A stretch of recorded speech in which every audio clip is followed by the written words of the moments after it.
പറയാന്ന് വിളിച്ചതാ. അവന്റെ കൂട്ടുകാരെല്ലാം കൂടെ ചെലവിന് ടൂർ കൊടുക്കണോന്ന്. എന്തോ കോക്കാൻ പറ്റി പറയാം. കൂട്ടുകാരെല്ലാം കൂടെ ടൂറിന് പോകുന്ന ചെലവിന് കൊടുക്കണമെന്ന്. കൂട്ടുകാർക്കെല്ലാം കൂടെ ചെലവിന് കൊടുക്കണം. ഞാൻ ഇവിടെ ഉണ്ടാക്കി വെച്ചേക്ക് വേണം. അതല്ലെന്ന് കുഞ്ഞിന് എന്തേലും കൈമണി കൊടുക്കാനെന്ന്. എവിടാ പോന്നെ? എവിടാടാ പോന്നെ?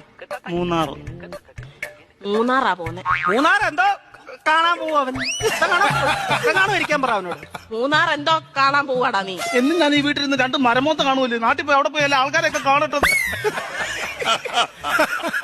എന്നും ഇവൻ ഈ വീട്ടിൽ നിന്ന് ഈ തിരുമോന്ത കാണുന്നില്ലയോ? നാട്ടിലങ്ങനെ പോയി നല്ലൊരു മോന്ത കാണും. അവൻ 2 മോന്തയുടെ കാര്യമാണല്ലോ പറഞ്ഞു. ഒരെണ്ണം ഞാൻ ഇപ്പൊ കട്ട് ചെയ്തു. നീ മിടിക്കുക ഇടയ്ക്ക് എന്നിട്ടേ അവൻ പറയുന്നത് എന്നോടും ഞാൻ പറയുന്നത് അവനോടും പറഞ്ഞാൽ മതിയല്ലോ. തീർന്നല്ലോ, പഠിക്കണ്ടല്ലോ, മിടിക്കുക. പൈസ വല്ലതും കൊടുക്കുന്നത് എത്ര രൂപ വേണം ചൈന്? 2500 രൂപ. 2500 എന്തിനാണ് നിനക്ക് നിരക്കാൻ പോകുന്നതിന്? 5000 രൂപ വേണം.